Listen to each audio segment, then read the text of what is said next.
బిస్మిల్లాహిర్రహమానిర్రహీం. మిత్రులారా, ఈ రోజున జనవరి 26 గణతంత్ర దినోత్సవము, రిపబ్లిక్ డే.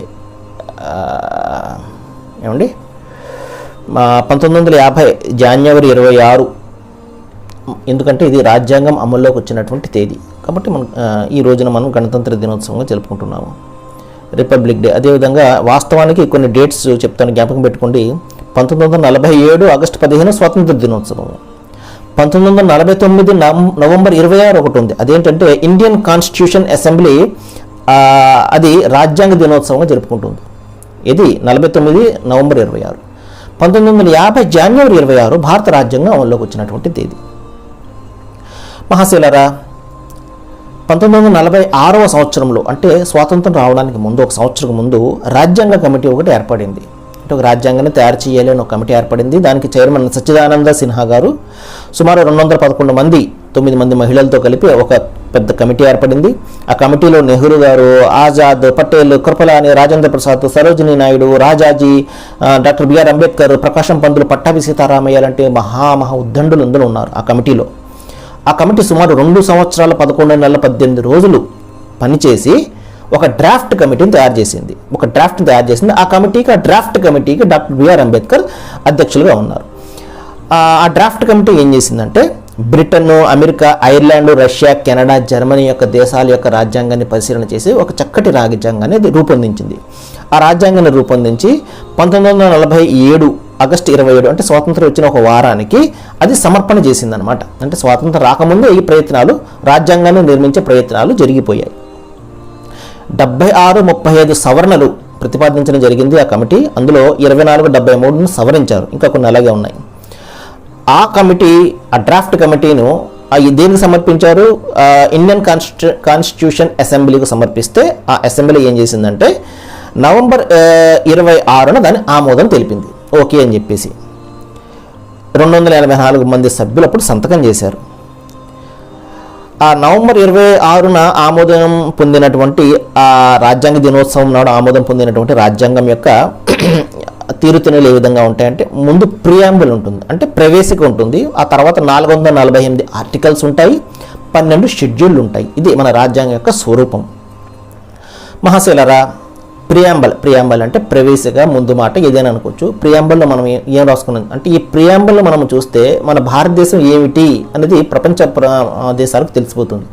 మనం ఏం రాసుకున్నామంటే, ద పీపుల్ ఆఫ్ ఇండియా, భారత ప్రజలమైనటువంటి మేము, హ్యావింగ్ సొలమ్లీ రిజాల్వ్డ్, మేము ఒక సంకల్పం చేసుకున్నాము. ఏం చేసుకున్నాము? టు కాన్స్టిట్యూట్ ఇండియాను ఈ విధంగా మార్చడం కోసం. ఏమని?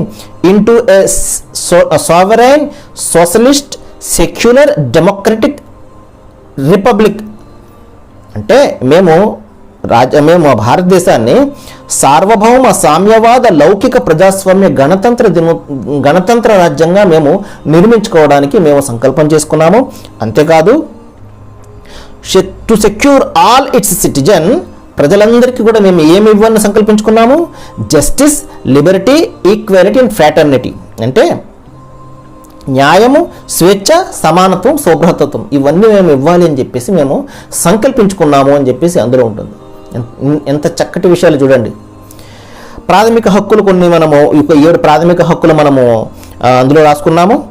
సమానత్వ హక్కు, స్వేచ్ఛ స్వాతంత్రపు హక్కు, పీడనను నిరోధించే హక్కు, మత స్వాతంత్రపు హక్కు, సాంస్కృతిక విద్యా హక్కు, రాజ్యాంగ పరిహార హక్కు. అంటే ఈ రాజ్యాంగం ఏదైనా ఏదైనా నష్టం జరిగితే రాజ్యాంగం ద్వారా దాన్ని మనము పరిహారం తీసుకోవచ్చు అనమాట. రాజ్యాంగం ఆ విధమైనటువంటి రక్షణ మనకు కల్పించింది.